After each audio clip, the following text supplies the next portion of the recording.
Hi అండి. ఎలా ఉన్నారు అందరూ?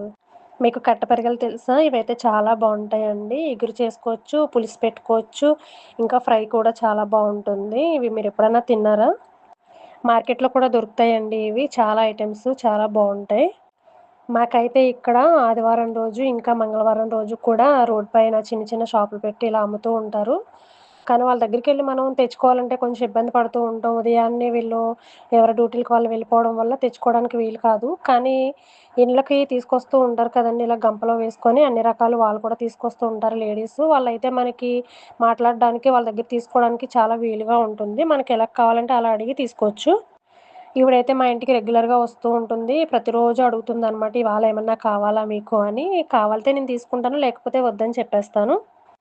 తన దగ్గరైతే తను కూడా అన్ని ఐటెమ్స్ తీసుకొస్తుంది. రొయ్యలు, చేపలు, పీతలు, ఇంకా మెత్తళ్ళు, అన్ని రకాల గోదావరి చేపలు, చెరువు చేపలు ఇలా పెద్ద సైజువి, చిన్న సైజువి అన్నీ కూడా పాపం తనెలా తెస్తుందో తెలీదు కానీ, అన్నీ గూడా ఆ గంపలోనే వేసుకొని పాపం తీసుకొస్తూ ఉంటుందనమాట.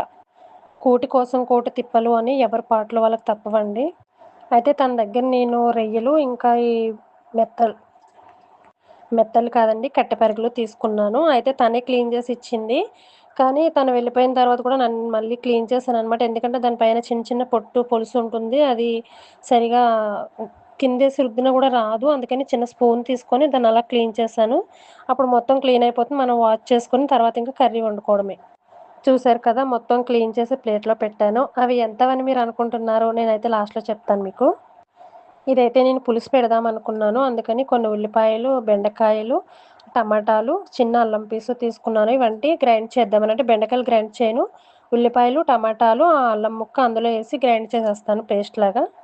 పేస్ట్‌ని మొత్తం మనం ఆయిల్ పోసిన తర్వాత దాంట్లో కొద్దిసేపు ఫ్రై చేసుకుంటే సరిపోతుంది. ఉల్లిపాయల్లాగా ఎక్కువ సేపు చేసుకోవాల్సిన అవసరం లేదు.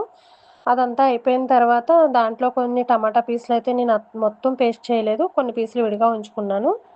కొంచెం సేపు అది వేగిన తర్వాత దాంట్లో ఒక్కొక్కటిగా మొత్తం అన్ని ఫిష్‌లు వేసుకొని, ఉప్పు, కారం, పసుపు మొత్తం అన్నీ వేసుకొని, అలాగే మన దగ్గరున్న బెండకాయ ముక్కలు, టమాటా పీసులు ఇవన్నీ దాంట్లో పైన వేసుకొని, అలానే చింతపండు రసం తీసుకొని పెట్టుకుంటాం కదా ఫస్టు, అది కూడా దాంట్లో వేసేసుకోవాలి. నేను ఇందులో పచ్చిమిర్చి ఫస్ట్ వేయలేదండి మర్చిపోయాను. అందుకని తర్వాత వేశాను. అవన్నీ వేసిన తర్వాత కొద్దిసేపు దాని పైన మూత పెట్టి అలా కాసేపు మరిగించుకుంటూ ఉండాలి. మధ్యలో ఒకసారి మూత తీసి అది ఎలా ఉంది, ఏంటని చూసుకుంటూ ఉండాలి. పులుపు అది సరిపోయిందా లేదా, ఉప్పు సరిపోయిందా లేదా అని. కానీ దాన్ని ఎక్కువగా గరిటె పెట్టి తిప్పకూడదన్నమాట. స్లోగా అలా మెల్లిమెల్లిగా పైనుంచి దాన్ని ఇలా మెల్లిమెల్లిగా తిప్పుతూ చూసుకుంటూ ఉండాలి. ఎందుకంటే అవి చాలా చిన్న పీసులు కదా! చిన్న పీసులు కాబట్టి దానికి అడుగంటకుండా చూసుకుంటూ ఉండాలి. అలానే అది కదిలిందంటే మాత్రం మొత్తం కూరంతా పాడైపోతుంది.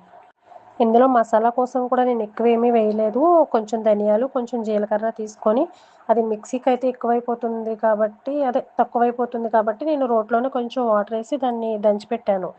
ఈ కర్రీ అయితే ఎక్కువ సేపు మరగాల్సిన అవసరం లేదండి. ఎక్కువ సేపు మరిగించినా కూడా అది మొత్తం అంతా అడుగంటేసి తినడానికి మనకి వీలుగా అనిపించదు. కొంచెం మరీ జోరుగా కాదు, అలాగని మరి చిక్కగా కాకుండా మీడియంలో మధ్య మధ్యగా గుజ్జు గుజ్జుగా ఉండేలాగా చూసుకొని దించేసుకోవాలి. అలా అని అస్తమానం దీంట్లో గరిటె పెట్టి అయితే తిప్పకూడదు. మెల్లిగా అలా కదిలించుకుంటూ ఉండాలనమాట. చాలామంది చూడండి గరిటె పెట్టి తిప్పేసి దాన్ని మొత్తం పాడు చేసేస్తూ, ఈ కూరలు బాలేదు, ఈ చేపలే బాలేదు అని మొత్తానికి తెచ్చిన వాళ్ళని కూడా తిట్టేస్తూ ఉంటారు.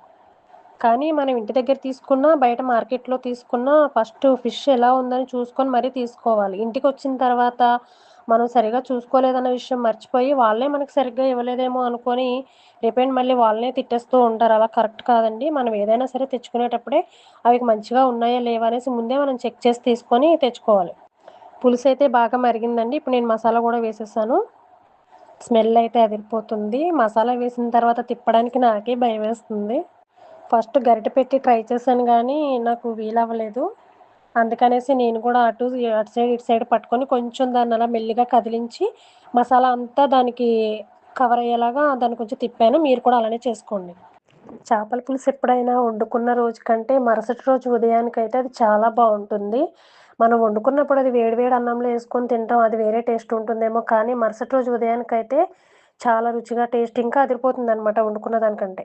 ఇంట్లో నాన్ వెజ్ సరిగా వండకపోతే చాలామంది బయటికి వెళ్లి తింటూ ఉంటారు కదండీ! ఎందుకంటే రెగ్యులర్‌గా వెళ్ళే హోటల్స్‌కి కూడా పర్వాలేదు, ఓకే. ఇందులో చేస్తారు. మనం ఎప్పుడు ఇక్కడికే వస్తాం గాబట్టి బావుంటుంది అని తినేస్తూ ఉంటాం. కానీ లోపల వాళ్ళు ఎక్కడ ఎలా తయారు చేస్తున్నారన్నది ఎవ్వరికీ తెలీదు. లోపల ఎలా తయారు చేస్తున్నా కూడా బయట అవి డబ్బాలో, బాక్సుల్లో లేకపోతే దేంట్లోనో వేసి అక్కడ పెట్టడం, వాటిని చూసి మనం టెంప్ట్ అవ్వడం, దాన్ని చూడగానే కొనేసుకోవాలి, తినేయాలి అనే టెంప్టింగ్ వచ్చేస్తుంది మనకి. ఈ మధ్య చాలామంది హోటల్స్‌లో రైడ్ కూడా జరుగుతూ ఉంది. ఫుడ్ సరిగ్గా ఉండట్లేదు. ఎలా పడితే అలా ఈగలు, దోమలు వాటిల మధ్య వండేస్తున్నారు అని. మనం రెగ్యులర్‌గా వెళ్ళే హోటల్ అయినా కూడా దాన్ని చాలా జాగ్రత్తగా తీసుకొని, చూసుకొని తినాలండి. ఎందుకంటే చాలా ప్రమాదాలు కూడా జరుగుతూ ఉన్నాయి వాటిల వల్ల. ప్రమాదం జరిగిన తర్వాత మనం ఏం చేయలేము. మన కర్రీ అయితే లాస్ట్‌కొచ్చేసిందండి. అయిపోయింది. ఇంక దీన్ని వేడన్నంలో యేసుకొని తిన్నాను. చాలా బావుంది. నేను వండింది కాబట్టి నాకు నచ్చింది. మీకైతే తెలీదు కదా!